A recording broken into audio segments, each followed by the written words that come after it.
Hey, y'all.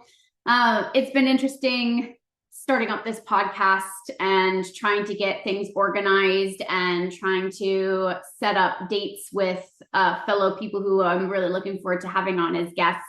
But it's really hard to find time with other equestrian business owners and people who run their own businesses because we all work such weird, wonderful hours and have really busy lives. But I'm really looking forward to committing, starting now in September, to having more regular guests on, to recording a little bit more regularly.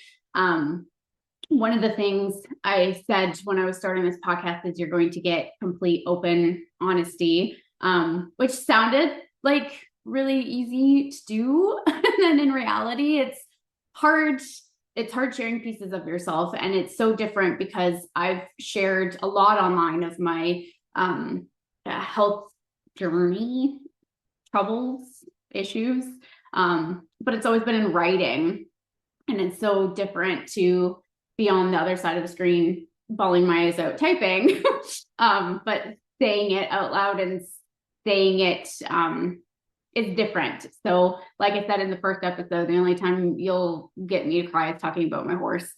So that might happen in this episode because I have a rough outline of things I want to chat about.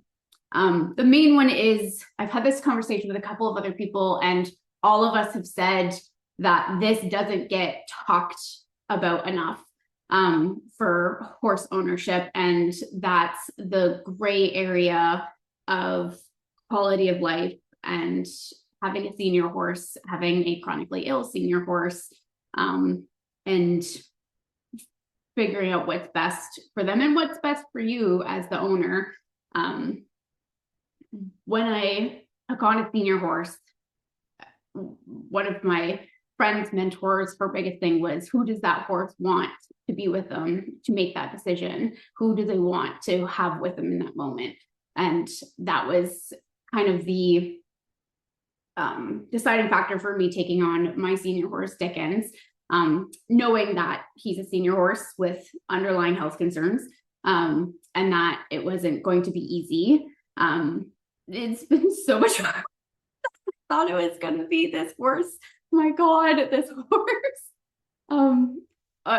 He has my whole heart in his little hoof, but it's been a really rocky 2 years that I've had him, with different health concerns. First, he ended up with pneumonia, and then he freak accident managed to puncture himself like super deep, nicked his carotid artery, literally me standing in the stall holding gauze up against it, and every time he turned his freaking head it would squirt. I'm laughing now, it's super not funny at the time. But it's funny now because this horse just keeps bouncing back. He is like, I think he's on his 10th life. I don't know. But yeah, had rehabbed through nicking his carotid artery.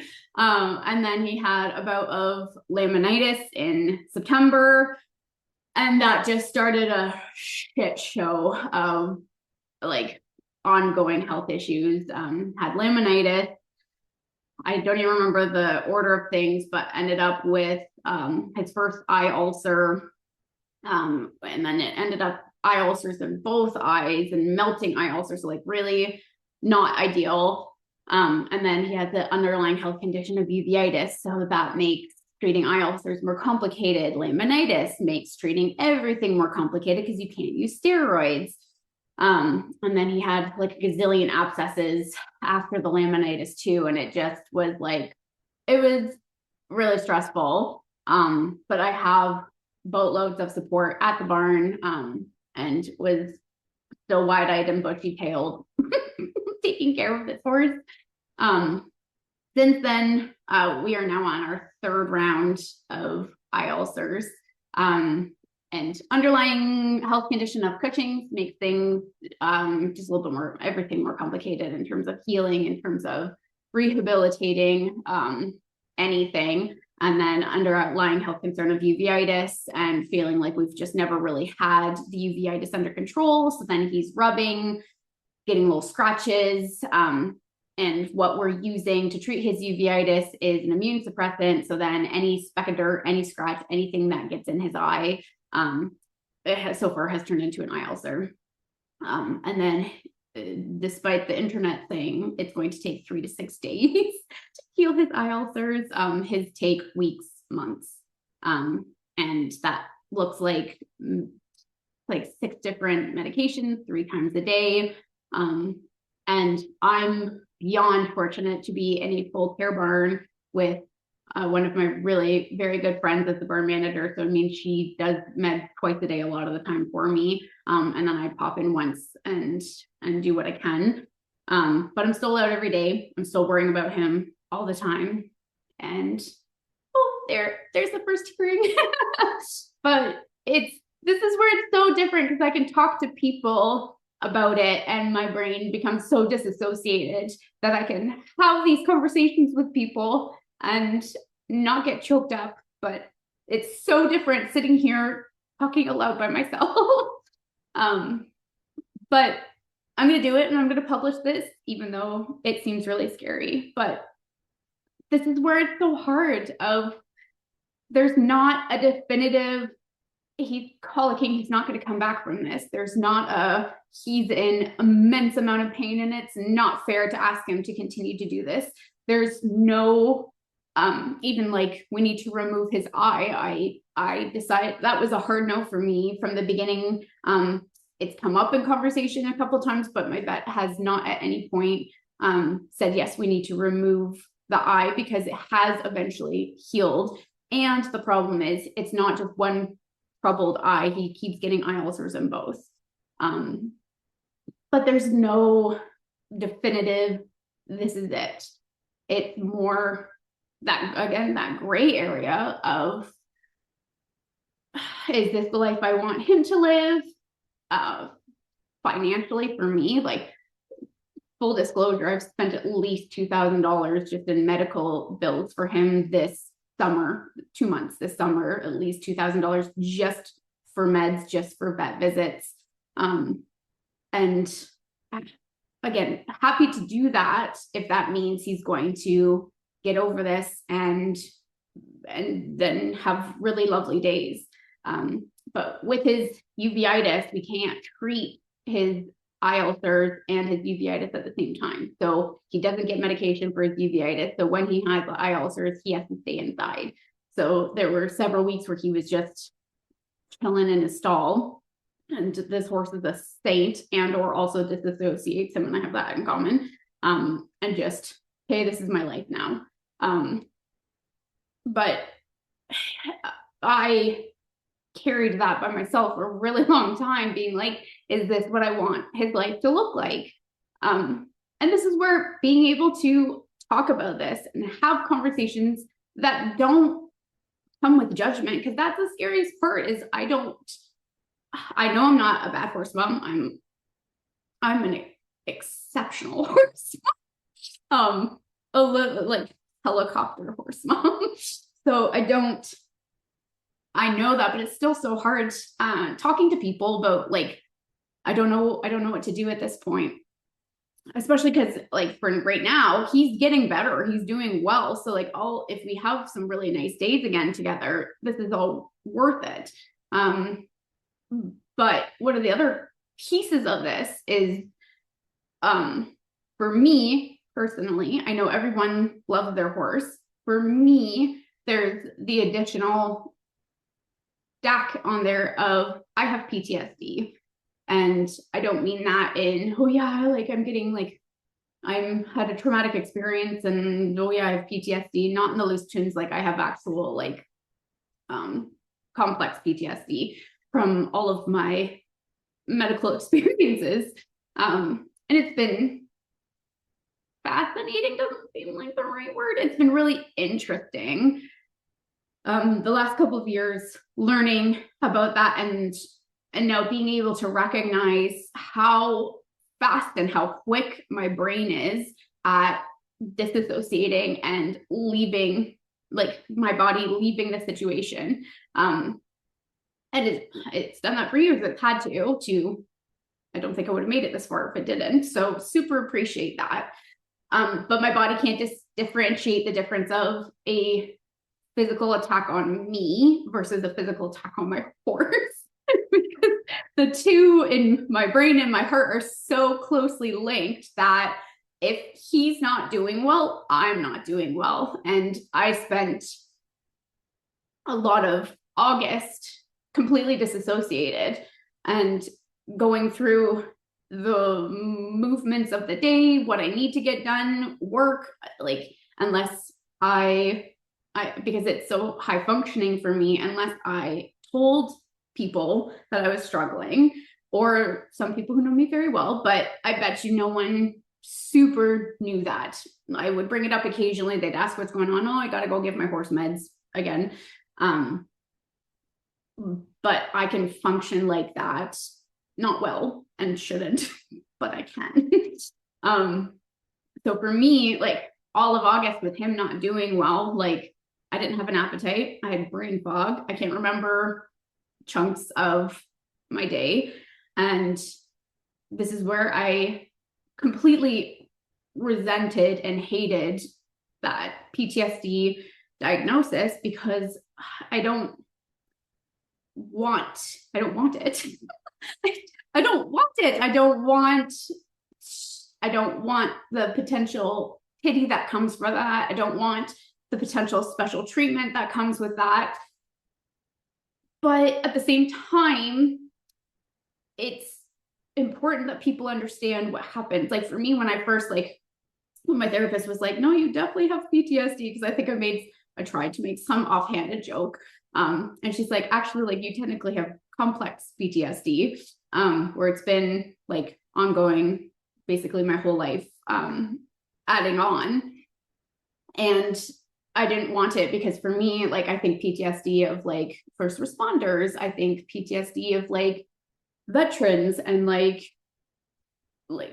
it sounds ridiculous saying it out loud, but like where like your life has been in danger, you've witnessed something super traumatic. And then I'm snorting. This is gonna be a good one. But back to like my whole life, and like, yes, it's been very traumatic. I have been experienced physical bodily harm through medical experiences, and I've been really close to death a couple of times. So the fact that I made it through all of that, yeah, I have now, what is this, 2 years into therapy, can own that PTSD diagnosis. And with owning it, now I can acknowledge what happens to my brain, and I can start to understand it and feel it a little bit more. Like it pops up in little things. Like if I'm having a disagreement with my husband where I feel upset, or I feel like it's a heightened situation, and I can now literally feel my brain try to leave the situation to protect myself of, oh, we're in danger. And like the example I used with him to try and help him understand what happens for me, and like, it's literally like if you walked around the corner and all of a sudden there's a mountain lion there, and your whole body responds to that physical threat, that my body right now can't tell the difference of having a minor disagreement with my husband versus that life-threatening situation. And so for those little situations, I can now acknowledge, oh, wait, come back, brain. This is safe. We can come back. We can stay present in this situation, and it's okay. When it's something so threatening, so near and dear, like Dickens, like my horse, that is so embedded in me, I can't stop it yet. And it took me until the vet said he's okay, and you can start to do some exercise with him and see if you like that. I literally, like, brain fog started to lift. Still took like a few days for my whole nervous system to come down, for like me to eat a whole meal and not rely on coffee, and feel like, oh, I kind of want to exercise, and oh, look, I feel like I can actually like stay present in these conversations and remember what I did that day.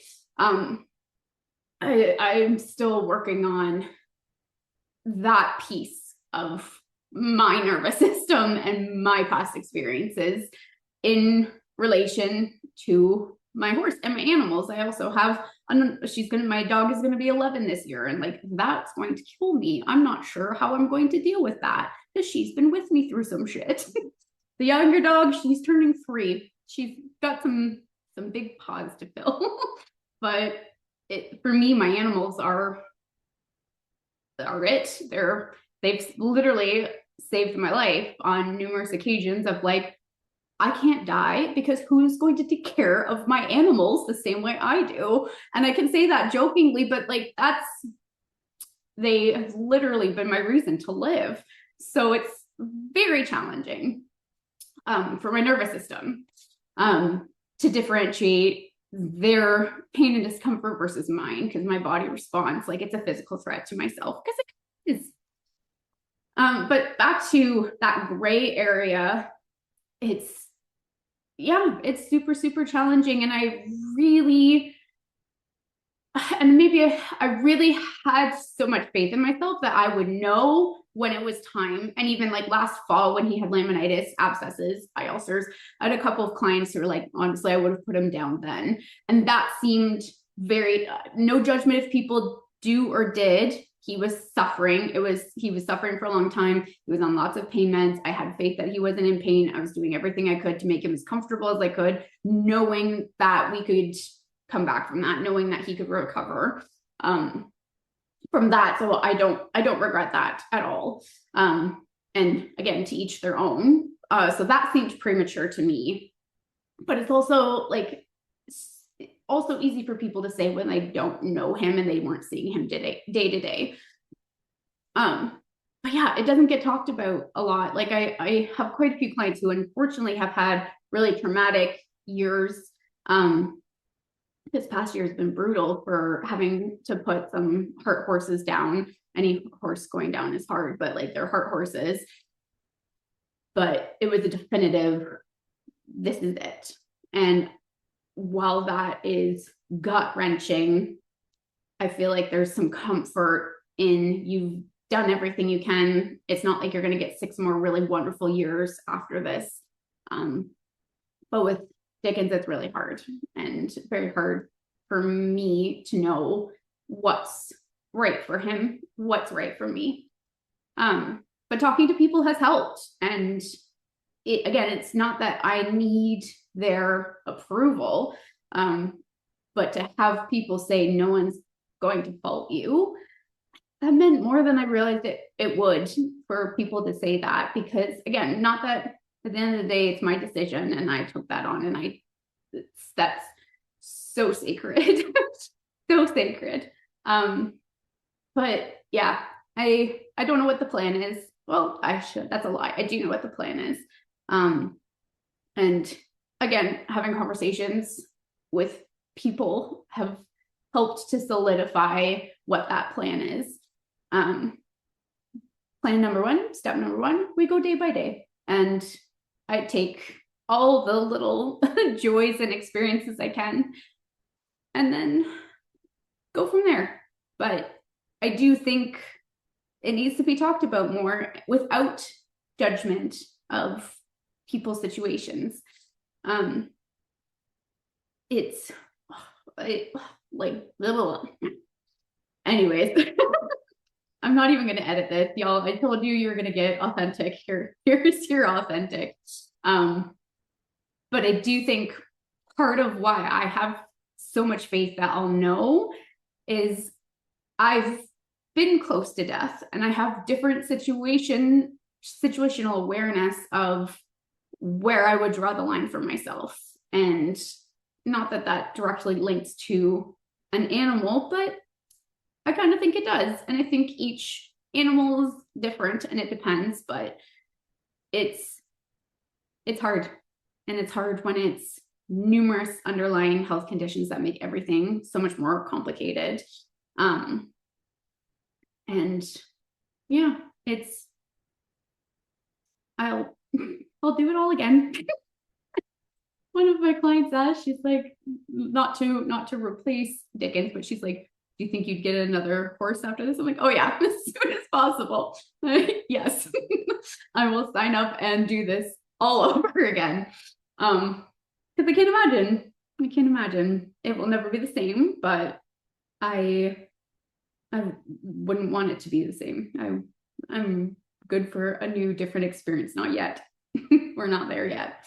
But yeah, there's your thoughts on the gray area of ending an animal's life, and welcome to complex PTSD and how that in my world is directly linked. But now that some of that brain fog has lifted for me, yeah, it's interesting to go back and reflect on what the last month has been like, and how much more work I can do for my nervous system to not be in constant fight or flight entire month. And maybe not attaching my emotional well-being to a 22-year-old chronically ill senior horse. But a little late on that. But thank you all so much for checking in, for listening, and I'm really looking forward to seeing where this podcast goes.